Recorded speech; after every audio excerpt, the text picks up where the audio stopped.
এয়া মই চাদৰৰ থুপি লগাইছোঁ। এই দহি বুলিও কয়, কিছুমানে থুপিও কয় এইখন। তাৰপিছত এইখনো লগালোঁ, এইখন কালি লগালোঁ।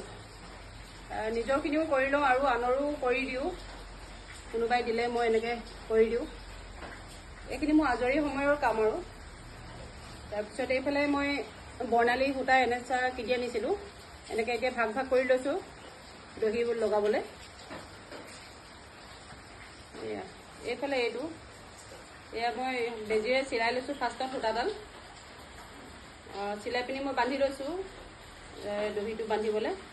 তাৰপিছত এইটো কৰিলোঁ এতিয়া, আৰু কৰিম আৰু আজি অলপমান কৰি যিমানখিনি পাৰোঁ কৰি থৈ দিম আৰু ঘৰৰ বাকী কাম আছেই নহয়। এনেকৈ এইটো মোৰ আজৰি সময়ৰ কাম আৰু ভাল লাগে। আজৰি সময়ত কিবা এটা কাম কৰি থাকিবলৈ, বিজি হৈ থাকিবলৈ ভাল লাগে মানে মোৰ।